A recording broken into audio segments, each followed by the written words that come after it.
बार फिर से पाकिस्तान के साथ आपको इंस्पायर करने आ चुका हूं। पाकिस्तान की वो करतूतें आपको बताने आ गया हूं जिनके चलते हुए पाकिस्तान ने भारत को जब जब हमारी तरफ आंख उठाने की कोशिशें की हैं, कैसे कैसे उसे नाकामी मिली। उन्हीं में से एक नाकामी आज उसके पीएनएस गाजी की है। एक सबमरीन की कहानी है जिसको आज के सेशन में इसलिए बताया जा रहा है क्योंकि हाल ही में भारत की तरफ से इसका मलबा खोजकर बाहर निकाला गया है। निकाला नहीं गया, खोजा गया है। मलबा बता दिया है कि यह पड़ा मलबा, लेकिन किसी को ले जाने नहीं देंगे। तो पाकिस्तानियों के मलबे की क्या कहानी है पूरी डिटेल से बताएंगे। और इस पूरी डिटेल को बताते समय आपको याद दिला दें कि यह घटना उस समय की है जब 1971 के वॉर में लगभग लाख के करीब 90,000 से अधिक पाकिस्तानी सैनिकों ने भारत के सामने सरेंडर कर दिया था। 1971 का वो वॉर जिसमें भारत ने पाकिस्तान को दो भागों में, पूर्वी और पश्चिमी पाकिस्तान में तोड़ दिया था। और उसकी तोड़ने के अंदर एक कोलेटरल डैमेजेस में पाकिस्तान का जो डैमेज था कि केवल उनका पूर्वी पाकिस्तान ही बांग्लादेश नहीं बना, बल्कि उन्होंने भारत को नुकसान पहुंचाने के लिए जो काम किए थे उनमें से उनकी एक सबमरीन जो कि अमेरिका द्वारा उन्हें गिफ्टेड थी, वो भी डूब गई थी। इसके ऊपर एक फिल्म भी बनी हुई है गाजी अटैक के नाम से। हॉटस्टार जाने किस पर होगी वो देखिएगा, मैंने कई बार रिकमेंड किया है लोगों को, लेकिन उसको फिल्मोग्राफी के हिसाब से काफी बढ़ा चढ़ा के दिखाया गया है।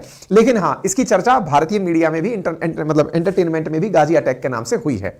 आज के सेशन में हम बताएंगे कि हाल ही में इस गाजी का रैकेज मिला है, मलबा मिला है। कहां मिला, कैसे मिला, क्या दुर्घटना हुई थी उस समय पर, एक बार उस घटना को दोहराया जाएगा। क्योंकि फिलहाल पीएनएस गाजी सुर्खी बना हुआ है, संक बाई इंडियन नेवी। लिखा गया है कि भारतीय नेवी के आईएनएस विक्रांत के द्वारा, जिसे 1971 में डुबोया गया था, उसका मलबा मिला है। और यह आजकल की सुर्खियों में चल रहा है। आजकल की सुर्खियों में चल रही यह सारी जानकारी बताएंगे कि यह मलबा विशाखापट्टनम के पास मिला है, क्योंकि यहीं पर यह जल समाधि लेकर भारत में आईएनएस विक्रांत को नुकसान पहुंचाने के लिए बैठा हुआ था। विक्रांत के लिए इन्होंने क्या स्ट्रेटजी चली थी, क्यों ये विक्रांत को मारना चाहते थे, सारी बातें हैं, बहुत सारी इंटरेस्टिंग कहानियां हैं। लेकिन उससे पहले एक छोटी सी गुजारिश है आप सभी साथियों से कि हम आप लोगों के लिए दिन पे दिन बेहतरीन कंटेंट, वेल रिसर्च कंटेंट लेकर आते हैं और आपको YouTube का एक स्टैटिक्स दिखाते हैं। संभवतः आपको मेरी अपील का कोई मतलब समझ में आएगा। साथियों, मैं अक्सर आपसे कहता हूं कि आप में से जो लिसनर्स हैं मेरे, उनमें से 44% लिसनर ऐसे हैं जिन्होंने हमारे सेशन को सब्सक्राइब नहीं किया है, चैनल को सब्सक्राइब नहीं किया। ये YouTube का एल्गोरिदम है जो मैं आपको दिखा रहा हूं।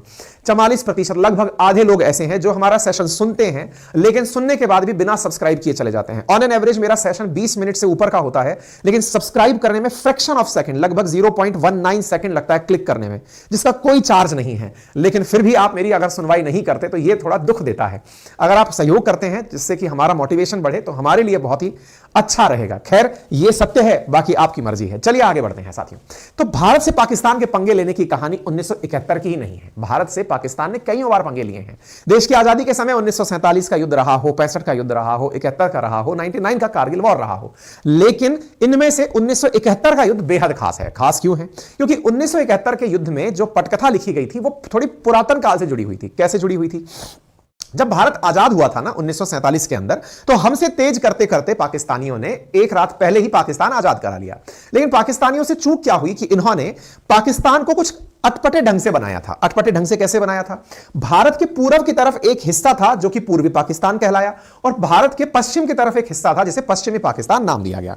पूर्व और पश्चिम पाकिस्तान, ये कंप्लीट पाकिस्तान था। आप विचार कीजिए कि कोई देश इस तरह कैसे हो सकता है कि बीच में कोई और देश है, उनका एक हिस्सा इधर और एक हिस्सा इधर है। फर्क पाकिस्तानी है, कुछ भी कर सकते हैं। तो इन्होंने 1947 में इस प्रकार का एक देश बनाया था।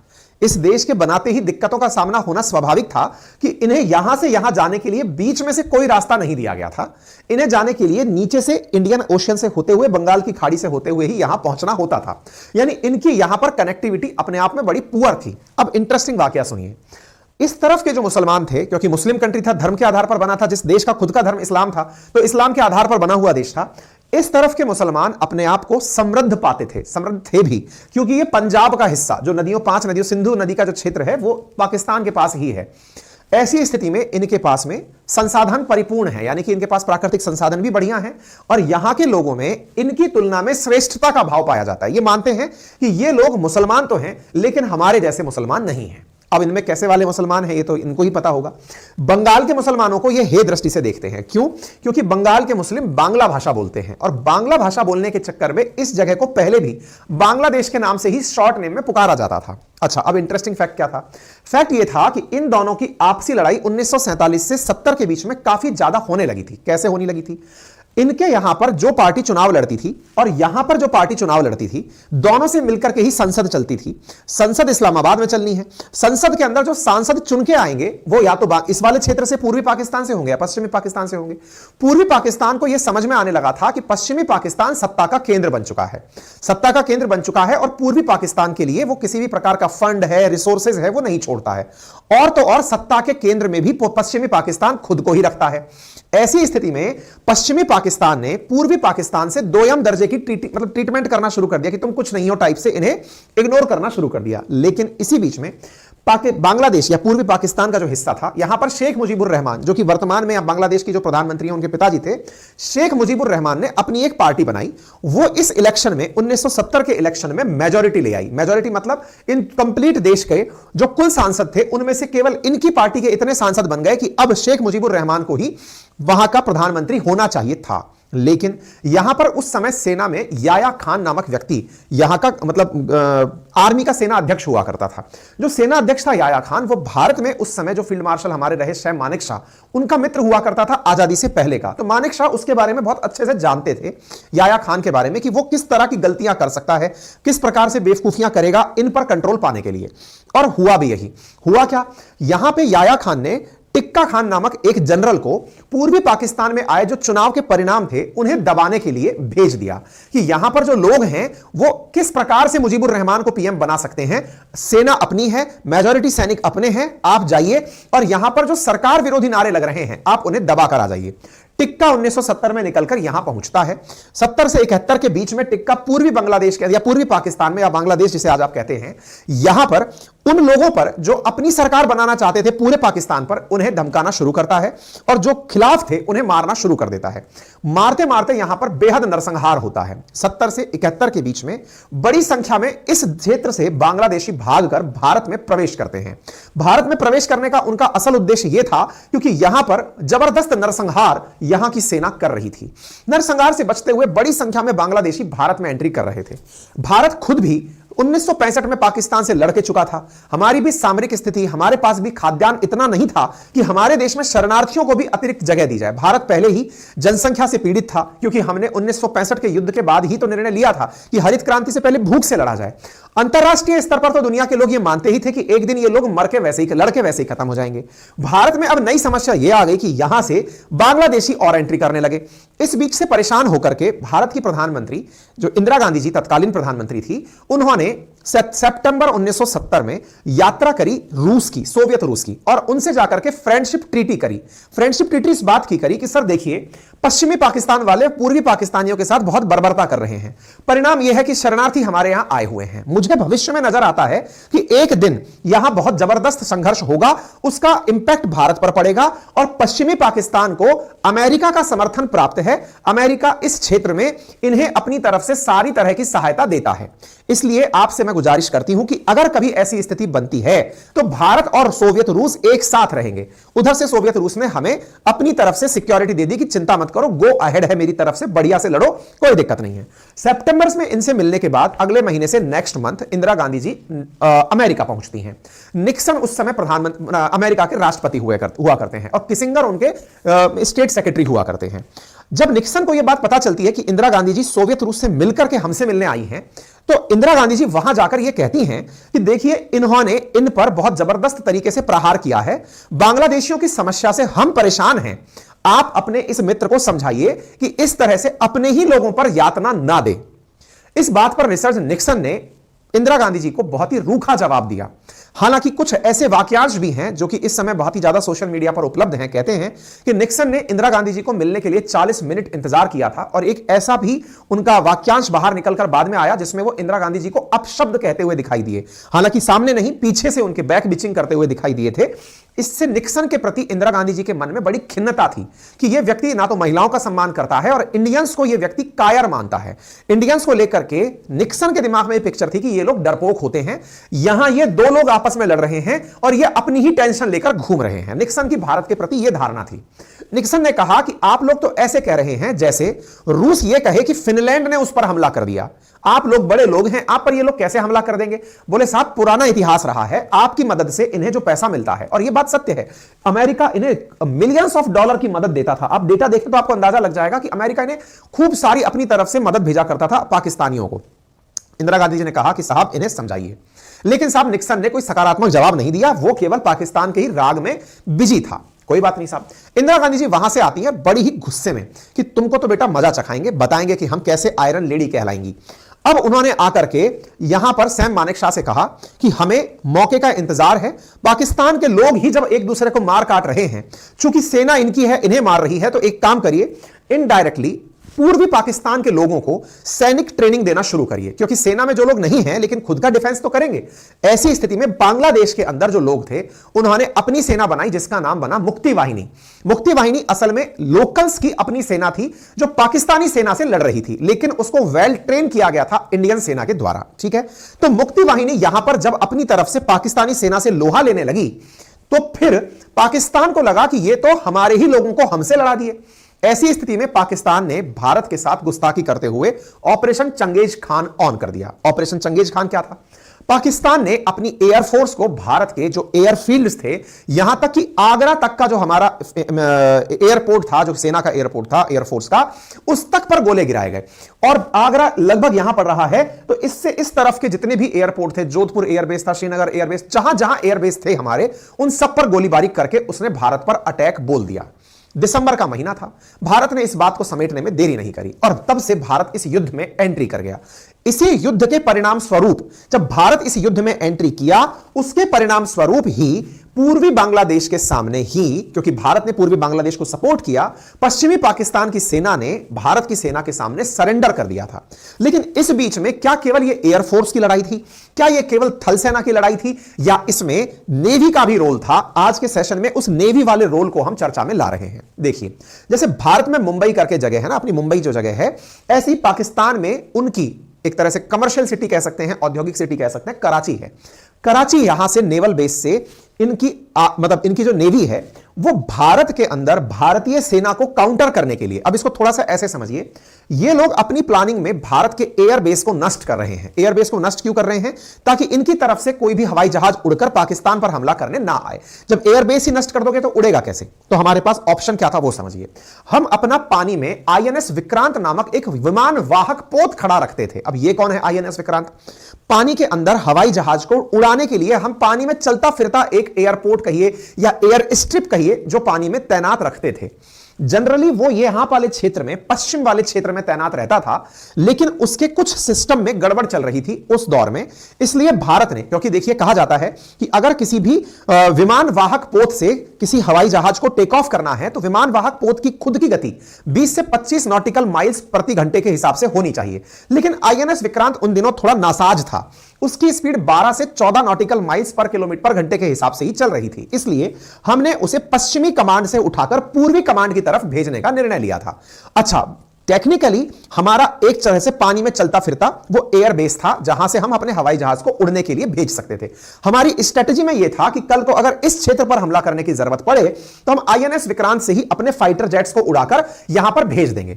इसका मतलब पाकिस्तान के लिए एक बड़ी चुनौती थी कि हम इनके एयर बेसिस पर तो जाकर गोला गिरा रहे हैं, लेकिन अगर ये लोग आईएनएस विक्रांत से टेक ऑफ करके उड़ने लग गए तो भी ये पाकिस्तान को बड़ी चुनौती देंगे। इसलिए इन्होंने नेवी से कहा, पाकिस्तानी नेवी से कहा कि आप जाइए और इनके आईएनएस विक्रांत को डुबो दीजिए। अब आईएनएस विक्रांत को डुबोने के लिए नेवी जाए कैसे? तो पानी के भीतर डूबकर भी लड़ाकू जहाज चलते हैं जिन्हें हम पनडुब्बी कहते हैं, अंग्रेजी में जिन्हें सबमरीन कहते हैं। तो इन्होंने अमेरिका से किराए पर ली हुई थी एक पनडुब्बी जिसका नाम था पीएनएस गाजी। पीएनएस गाजी को इन्होंने रवाना किया 14 नवंबर को 1970 में कि आप जाइए और जाकर के भारत के आईएनएस विक्रांत को डुबो के आइए। तो ये लोग शुरुआत में अपनी तरह से पहले सूचना एकत्रित करवाए कि आईएनएस विक्रांत खड़ा कहां है। इनके जासूसों ने इन्हें सूचना दी कि आईएनएस विक्रांत पानी में खड़ा है पश्चिम की तरफ, लेकिन जब ये चलने लगे तो फिर इन्हें फिर सूचना दी गई कि विक्रांत को वहां से हटा दिया गया है, क्योंकि भारत की तरफ से इनके संदेशों को डिकोड किया जा रहा था, पढ़ा जा रहा था, ये आपस में जो बातचीत कर रहे थे। और उसी के तहत हम विक्रांत को मूव कराते कराते विशाखापट्टनम तक ले आए थे। विशाखापट्टनम तक ले आए, उधर से गाजी दौड़ते दौड़ते उसके तह में यहां तक चला आया। कहते हैं कि गाजी पानी में डूबता, जब उसको हवा फ्यूल भरानी होती तो यहां श्रीलंका के अंदर ट्रिंकोमाली करके एयर मतलब श्रीलंका का पोर्ट है, वहां से उसने तेल वेल भी भराया और फिर मद्रास के सामने से होते हुए विशाखापट्टनम में जाकर विक्रांत को डुबोने के लिए पानी के नीचे चला गया। विक्रांत तो पानी की सतह पर चलने वाला है, सबमरीन की मजबूरी है कि वो गहराई में डूबकर चलेगी। विक्रांत को अगर हम तट पर ले जाकर खड़ा कर दें तो फिर गाजी तट तक नहीं आ सकती, क्योंकि आएगी तो पानी से बाहर आएगी और वो दुनिया को दिख जाएगी, और किसी के वाटर क्षेत्र में घुसा हुआ कोई भी जहाज दूसरे के द्वारा निशाना बनाया जा सकता है। बस यहीं पर वो सारा खेला हुआ कि विक्रांत को मारने आया गाजी खुद ही जल समाधि ले लिया। आज के सेशन में उस जल समाधि के अवशेष मिले हैं, उस कहानी के अवशेष मिले हैं, ठीक है ना। तो हमने आपको क्या बताया, 3 दिसंबर 1971 को इन्होंने चंगेज खान ऑन किया था और अमेरिका ने पाकिस्तान के बारे में बताया। तो मैं यही बता रहा था, गाजी जो है ना वो इस रूट से चलते हुए आकर के यहां पर पहुंचा था। 1970 नहीं 1971 में, ईयर बीच में गलत बोल दिया था, 1971 की घटना है। 14 नवंबर 1971 को चलते हुए यह जहाज आया था, मतलब ये पनडुब्बी चलते हुए आई थी। इस बीच में मैंने वो सारा कंटेंट यहां साझा किया है जो मैंने अभी आपको बोला है। रिचर्ड निक्सन से क्या बात हुई थी, किसिंगर की क्या बात हुई थी। आप ये कंटेंट अगर चाहें तो सेशन पूरा होने के बाद टेलीग्राम पर हमारा अकाउंट है अंकित अवस्थी सर के नाम से, आप वहां पर उसे प्राप्त कर सकते हैं। पूरा कंटेंट जो मैंने बोला है, क्या क्या बातचीत हुई थी, वो सारी डॉक्यूमेंटेड चीजें हैं। अच्छा, एक इंटरेस्टिंग चीज और चल रही थी इस 70 से 71 के बीच में। क्या चल रही थी, अमेरिका ने अपने जहाजों से कहा कि आप सब लोग जो जापान की तरफ खड़े हैं, भारत से युद्ध लड़ने के लिए पहुंच जाइए। भारत से युद्ध लड़ने के लिए अरेबियन सी में अमेरिका ने अपने जहाजों को रवाना कर दिया। उधर की तरफ टर्की से कहा, सऊदी अरब से कहा, जॉर्डन से कहा, जहां जहां अमेरिका ने अपने लड़ाकू जहाज खड़े कर रखे थे या पानी के जहाज खड़े कर रखे थे कि वहां से इंडिया पर अटैक करने के लिए भेज दीजिए। लेकिन इसी बीच ने रूस ने मित्रता दिखाई, और मित्रता दिखाते ही रूस ने ईरान को एक लेटर भेजा, मैसेज भेजा कि हमें क्या स्टैंड लेना है। भारत की तरफ से यह जो मैसेज था, या फिर रूस की तरफ से भारत के लिए जो यह मैसेज था, यह अमेरिका को पता चल गया था कि रूस इस युद्ध में भारत के लिए आ रहा है। कहते हैं कि जिस तरफ से अमेरिका के लड़ाकू जहाज, लड़ाकू युद्धपोत आ रहे थे, अपोजिट दिशा से रूस के लड़ाकू जहाज, पानी के युद्धपोत पानी के अंदर आकर खड़े हो गए थे। यही कारण था कि दोनों ने एक दूसरे को बैलेंस किया था, यानी उस समय एक स्ट्रेटेजिक वॉरफेयर चला था, पानी के अंदर चला था, ठीक है साहब। आईएनएस विक्रांत को डुबाने के लिए जो सबमरीन आई थी, वो पानी के भीतर कुछ इस प्रकार से चलने वाली सबमरीन थी, जो कि अमेरिका द्वारा उन्हें गिफ्ट की गई थी कि तुम जाओ और आराम से इससे युद्ध लड़ो। 14 से 22 नवंबर के बीच में पाकिस्तान ने इस यात्रा को अंजाम दिया था, और वो यात्रा करते करते यहां तक पहुंचने के लिए विक्रांत को डुबोने आया था। कहते हैं कि यहां पर जो इसका कैप्टन था, या कहिए कि पीएनएस गाजी को चलाने वाला जो पायलट था, जो लीड करने वाला व्यक्ति था, उसे 8 नवंबर को ही यह मैसेज दिया गया था कि तुम्हें जाकर के आईएनएस विक्रांत को डुबोना है। यह हमारा आईएनएस विक्रांत है, जो कि अपने द्वारा लड़ाकू विमानों को उड़ाने में सक्षम था, ठीक है। इन सब के बारे में जानकारियां निकलती कहां से हैं, तो एक पुस्तक है the story of the Pakistani navy, उसके अंदर यह बताया गया था कि पाकिस्तानी नौसेना ने 14 से 24 नवंबर के बीच अपनी सभी पनडुब्बियों को अपने पहले से तय गश्ती इलाकों की तरफ बढ़ जाने का आदेश दिया था, और गाजी को कहा गया था कि बंगाल की खाड़ी में जाए और भारतीय विमान वाहक पोत विक्रांत को ढूंढकर उसे तबाह करे। केवल गाजी ही इस काम में सक्षम थी कि वह विक्रांत को डुबो सकती थी। तमाम प्रकार से कैपेबल पीएनएस गाजी अपनी क्षमताओं के साथ उस समय की सबसे उन्नत किस्म की पनडुब्बियों में से एक मानी जाती थी। जैसा मैंने आपसे कहा कि विक्रांत के बॉयलर में खराबी थी, इस कारण से विक्रांत को हम ऑलरेडी बहुत धीरे धीरे आगे पीछे करते जा रहे थे। क्या भारत ने खुद ने विमान वाहक पोत बनाया हुआ था? नहीं, भारत के पास यह विमान वाहक पोत ब्रिटेन का हरक्यूलिस था, एचएनएस हरक्यूलिस था, जो कि 1943 के अंदर बनाया गया था, और भारत ने 1957 में इसे ब्रिटेन से खरीदा था। यानी इंटरेस्टिंग बात सोचिए कि अमेरिका, ब्रिटेन, ये सब एक ही हुआ करते थे। युद्ध लड़ाने वाले भी यही हैं और युद्ध लड़ने वाले भी यही हैं। बड़ा ही विचित्र है, और आज भी सब यही चला आ रहा है। विक्रांत से कुछ इस प्रकार से विमानों को उड़ाया जाता था, ठीक है। अच्छा, अब इंटरेस्टिंग बात क्या हुई थी, जिस समय इनकी पीएनएस गाजी चलना शुरू हुई थी, इनके खुफिया लोग पाकिस्तान को मैसेज भेजकर बताते रहे थे कि विक्रांत जो है वो मुंबई पोर्ट पर खड़ा हुआ है। क्यों? क्योंकि हमने पश्चिमी तट पर ही उसे तैनात किया हुआ था कि कल को कभी पाकिस्तानी नेवी हमला करेगी तो वो मुंबई पर करेगी या फिर गुजरात वाले तट पर करेगी। उनके लिए तो एयरपोर्ट, मतलब सी पोर्ट वहीं से नजदीक पड़ता है। लेकिन फिर भी जब हमें यह पता चला कि ये विक्रांत को टारगेट करने आ रहे हैं, हमने उसे अचानक वहां से गायब कर दिया।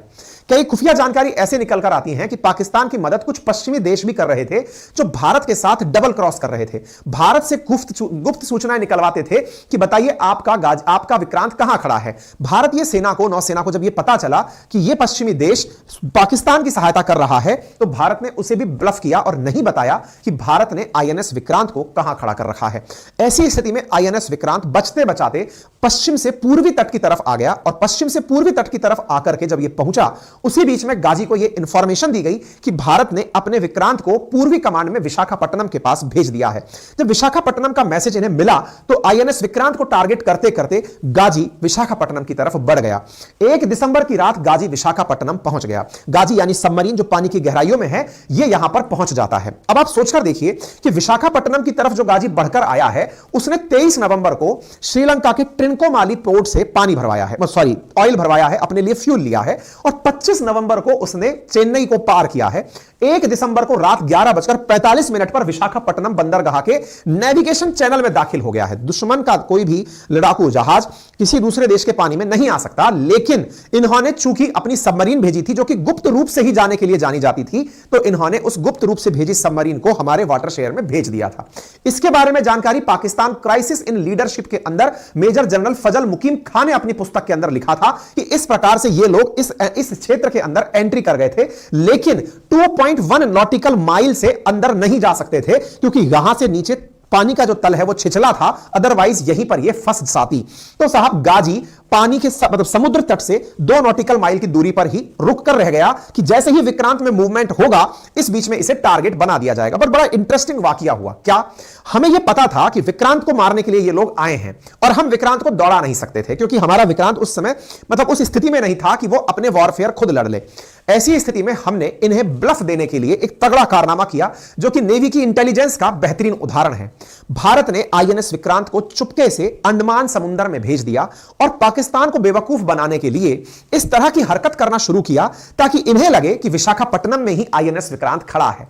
इन्होंने आईएनएस राजपूत को, जो कि एक डेस्ट्रॉयर पानी का विमान था, उसे विशाखापट्टनम पर खड़ा कर दिया और इस तरह की हरकतें की क्योंकि जब भी कोई बहुत बड़ा मतलब लड़ाकू विमान या युद्धवाहक पोत खड़ा होता है तो उसमें बड़ी मात्रा में रसद की आवश्यकता होती है। रसद यानी खाने पीने के सामान की आवश्यकता होती है, ईंधन की आवश्यकता होती है। ऐसी स्थिति में विशाखापट्टनम पर हम लोगों ने ब्लफ खेलना शुरू किया क्योंकि इनके जासूस हर तरफ थे। विशाखापट्टनम पर भी इनके हैंडलर्स खड़े थे पाकिस्तानियों के, लेकिन भारत ने बकायदा विशाखापट्टनम से आईएनएस राजपूत से यह मैसेज भेजा आईएनएस विक्रांत की फ्रीक्वेंसी पर, यानी विक्रांत की फ्रीक्वेंसी ये पाकिस्तानी लोग पढ़ रहे थे, तो उस फ्रीक्वेंसी पर आईएनएस राजपूत मैसेज भेजता है विशाखापट्टनम तट पर कि मुझे इतना टन खाने का सामान चाहिए, मुझे इतना टन फ्यूल चाहिए, मुझे इतना कपड़ा चाहिए, मुझे इतना फल भेजो, इतना सब्जी भेजो। इस प्रकार से मैसेज करके जब हम भेज रहे थे तो पाकिस्तानियों ने यह कंफर्म कर लिया कि यहीं पर खड़ा हुआ है आईएनएस विक्रांत। और तो और इंटरेस्टिंग बात एक और की गई, आईएनएस राजपूत को खड़ा किया हुआ था हमने जो विशाखापट्टनम पर, वहां से एक सैनिक ने, नौसैनिक ने अपनी माता के नाम बीमारी का संदेश लिखकर भेजा कि माता मैं आईएनएस विक्रांत पर हूं, तबीयत ठीक नहीं है, आपकी याद आ रही है, ताकि यह मैसेज भी कन्वे हो जाए कि हां साहब खड़ा है। यानी कि अब गाजी को इंतजार है कि विक्रांत को जैसे ही बस रडार पर ले और उसे डिस्ट्रॉय कर दे। गाजी इस इंतजार में 1 दिसंबर खड़ा रहा, 2 दिसंबर खड़ा रहा, 3 दिसंबर खड़ा रहा। पानी के भीतर जब आप खड़े रहते हो, पनडुब्बी में एक बड़ी दिक्कत होती है, चूंकि वो पानी में डूबकर चल रही है तो अंदर उसमें 93 सैनिक सवार थे। जब किसी बंद कमरे में 93 लोग होंगे तो उनकी नित्य क्रिया के माध्यम से गंदी हवाएं निकलेंगी, कार्बन डाइऑक्साइड निकलेगी, हाइड्रोजन गैस निकलेगी। अब वो गर्म हवाएं उनकी पनडुब्बी में ही इकट्ठी थी क्योंकि गाजी सांस लेने के लिए ऊपर नहीं आ पा रहा था। जनरली पनडुब्बियों में ऐसा होता है कि ये समय समय पर सांस लेने के लिए तट पर आती हैं, ऊपर आती हैं और फिर नीचे चली जाती हैं। चूंकि ये 2.1 नॉटिकल माइल की दूरी पर ही खड़ा है तो मुसीबत यह है कि अगर यह ऊंचा उठकर आया तो तट से दिख जाएगा कि यह गाजी आ गया, मार डालो इसको। तो अब ये लोग अंदर ही अंदर घुटने लगे। घुटने क्या लगे कि विक्रांत सामने खड़ा है, ये चले तो इसे मारे। विक्रांत को मारने के लिए ये लोग बॉर्डर पर इंतजार कर रहे हैं। मजबूरी ये है कि इनकी सांस घुटना शुरू हो गई, सर दुखना शुरू हो गया क्योंकि इनके पीएनएस गाजी में कार्बन डाइऑक्साइड का और हाइड्रोजन का स्तर बढ़ने लग गया। क्यों? क्योंकि ये सांस लेने के लिए ऊपर नहीं आ पा रहे थे। इनके कमांडर ने बकायदा पाकिस्तान को संदेश भेजा कि साहब हम ऊपर नहीं उठ पा रहे हैं, विक्रांत सामने खड़ा है, इसे मारना चाहते हैं लेकिन निकल नहीं पा रहे हैं। तो डिसाइड हुआ कि ठीक है, रात को एक बार निकलकर 12 बजे के आसपास आइएगा, रात 12 बजे के आसपास निकलकर आइएगा। इस बीच में गाजी ने प्रॉपर तरीके से विक्रांत के रास्ते में बहुत सारे मतलब पानी के अंदर ही लैंड माइंस बिछा दी कि अगर यहां से विक्रांत निकलेगा तो यह लैंड माइन से टकरा करके भी मर जाएगा। यानी हर तरह से उसने पूरी तरह से विक्रांत की चारों तरफ बाड़े बंदी कर दी। 3 दिसंबर 1971 की रात थी। रात 12 बजे ये निकलकर ऊपर आ ही रहा था और डेस्ट्रॉयर इसी के इंतजार में खड़ा था कि तुम कब आओगे और तुम्हें कब हम निपटाएंगे।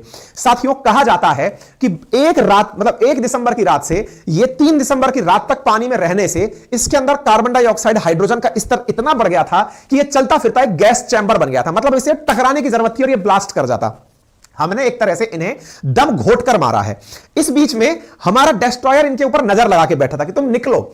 इस बीच में ही 3 दिसंबर 1971 को इंदिरा गांधी जी ने वॉइस मैसेज करके पूरे देश को संबोधित कर दिया और कहा कि भाई साहब, युद्ध शुरू हो चुका है। ऑपरेशन चंगेज खान इन्होंने लॉन्च किया है। अब भारतीय सेना युद्ध में इन्वॉल्व होने के लिए तैयार है। समस्त भारतवासियों से उम्मीद की जाती है कि युद्ध की इस घड़ी में वो सब साथ होंगे और प्रॉपर तरह से देश की सीमाओं की सुरक्षा करेंगे। युद्ध चूंकि शुरू हो चुका था, लेकिन इन्हें यह बात नहीं पता थी। गाजी के अंदर बैठे हुए नौसैनिकों को इस बात का अंदाजा ही नहीं था कि अब भारत की सेना भी अटैक कर सकती है। यहां बड़ा इंटरेस्टिंग पॉइंट यह है कि भारत 3 दिसंबर 1971 से पहले खुद ने एक भी गोली भारत ने नहीं चलाई थी। क्यों नहीं चलाई थी? कि भाई अगर हम चलाएंगे तो यह कहा जाएगा कि पाकिस्तान जैसी चींटी को भारत जैसी पैसेरी ने मार दिया है, तो बोले हम नहीं चलाएंगे। ये एक बार चलाए तो छोड़ेंगे नहीं। इसीलिए आप ध्यान से सुनिएगा। हमने कल परसों भी एक सेशन किया था, बड़ा इंटरेस्टिंग था, परमाणु बम को लेकर के, जिसमें अटल जी का बयान था कि भारत की नो फर्स्ट यूज पॉलिसी है कि हम पहले कुछ चलाएंगे नहीं, बाद में किसी को छोड़ेंगे नहीं। तो वैसा ही भारत ने उस समय भी किया कि हमने खुद ने गोली चलाई नहीं, लेकिन उनने चलाई तो जिंदा छोड़ा नहीं और इनको उठते ही धूम मचा दिया। यानी रात को ही ये जल समाधि ले गए। यानी ये जो बाहर निकला, ये तबियत खराबी के साथ साथ पानी के अंदर ही सन्न हो गया। और ये पूरी स्थिति, आप यहां पर इंदिरा गांधी जी का ऑडियो मैसेज है बकायदा, जिसमें ये युद्ध का अनाउंसमेंट कर रही हैं कि हमने कुछ इस प्रकार का कारनामा कर दिखाया है। तो उम्मीद है कि भारत ने जिस प्रकार से पाकिस्तानियों को थल सेना से मारा, वैसे ही नौसेना ने इसे मारा। और आईएनएस विक्रांत के द्वारा की गई ये जो जुगलबंदी थी, जिसके माध्यम से हमने इस गाजी को निपटा दिया था, ये अपने आप में एक बहुत बड़ी कहानी बना साथियों। लेकिन इंटरेस्टिंग एक चीज और भी थी, और वो क्या था? आईएनएस, ये पीएनएस जो गाजी है, ये जिस जगह से ब्लास्ट किया उसे लेकर के कई स्टोरीज कही जाती हैं। कहा जाता है कि ये तो खुद से मर गया, भारत ने नहीं मारा। हां भाई, हमने ही नहीं मारा, तुम खुद से मरने आए थे। तुम्हें भारत के जल में शहीद होना था ताकि तुम्हें वीर गति मिल सके, तुम्हें जन्नत के अंदर वो कितनी हूरें चाहते हो वो सब मिल सके, है ना। तुम खुद आए थे यहां मरने के लिए, हमने तो मारा नहीं। तुम्हें यहां पर आकर सुसाइड करना अच्छा लगा होगा। कयास लगाए जाते हैं पाकिस्तानी सेना के द्वारा कि भारतीयों की इतनी औकात थोड़ी थी जो हमें मार देते। ये तो हमने, वो डायलॉग शायद इसी के लिए बना था कि है ना, मेरी कश्ती वहां डूबी जहां पानी कम था। तो संभवतः वो गाजी के ऊपर ही बना हुआ डायलॉग होगा, क्योंकि ये हाइड्रोजन से और कार्बन डाइऑक्साइड से खुद मर गए होंगे। पाकिस्तानी ये कह के खुश होते हैं, जबकि कुछ लोगों का कहना है कि इनकी टॉर्पीडो खुद ब्लास्ट कर गई होगी। कयास लगाए जाते हैं, क्योंकि भारत ने कभी भी किसी के सामने यह कबूल करना नहीं चाहा कि हमने इन्हें मारा है। क्यों नहीं मारा? क्योंकि भारत हमेशा इस बात से डरता आया कि हम कभी भी यह कह देंगे कि युद्ध हमने शुरू किया, तो यूनाइटेड नेशंस में जो भारत की छवि है कि भारत किसी पर आक्रमण नहीं करता, वो छवि हमारी काउंटर बैलेंस हो जाएगी। हम आक्रामक देश नहीं बनना चाहते। भारत ने बहुत अच्छे से अपनी छवि को बरकरार रखा। हम किसी पर अटैक नहीं करते।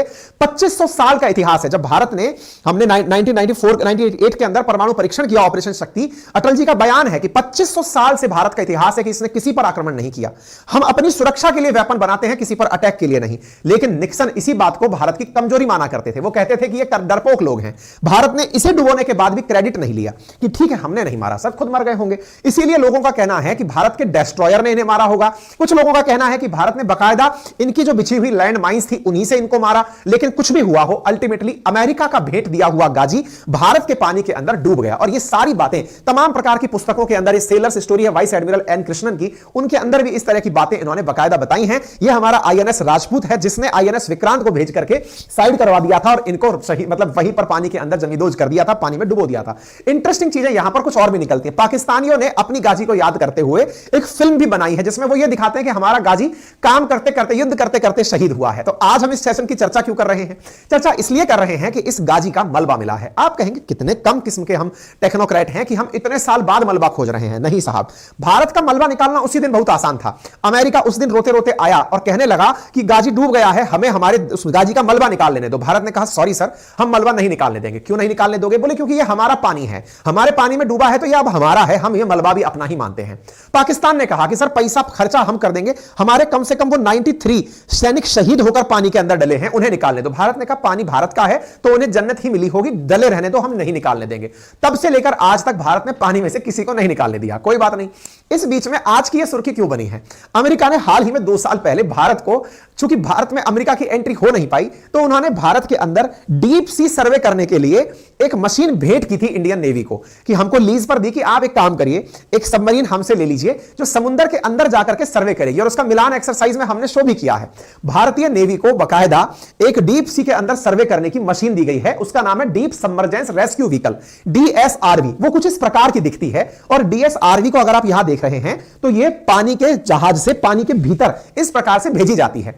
तो अमेरिका के द्वारा ही दिए गए डीएसआरवी से हमने तस्वीर लेकर के उन्हीं के गाजी को अमेरिका के पास तस्वीर भेज के कहा है, सर लग तो रहा है कि आप ही वाला है ये। तो अमेरिका यस यस ये हमारा वाला ही है, कृपया करके निकाल दीजिए। इंडिया फिर कह सॉरी सर, हम सैनिकों को सम्मान देते हैं क्योंकि उनकी अब वो जल समाधि है सर, तो जल में ही डले रहने दीजिए, हम उनको नहीं निकालेंगे। मतलब ये खबर जो आज की भी है, ये असल में मैंने शुरुआत में ही कहा कि उनके जख्मों को हरा करने की है, उनके पुराने जख्मों पर नमक डालने जैसी है। तो हमारे डीएसआरवी ने उसको खोजा है। ये डीएसआरवी अमेरिका समेत कुल 6 देशों के पास ही है, और ये 18-19 में भारत को लीज पर मिली है। 21 से हम इसका ट्रायल ले रहे हैं। ये हमारे नौसैनिक हैं जो इसके ट्रायल के लिए घूम रहे हैं कि जाओ पानी में जाके देखते हैं कि क्या खोज कर निकाले हैं। और वही चीज भारतीयों द्वारा डीप सबमर्जेंस रेस्क्यू व्हीकल से खोज करके हाल ही में निकाली गई है, लेकिन निकाली नहीं गई, मैं बार बार बोल दूंगा आपको, निकाली नहीं गई है, पानी में डली छोड़ दी, देखिए ये पड़ी हुई।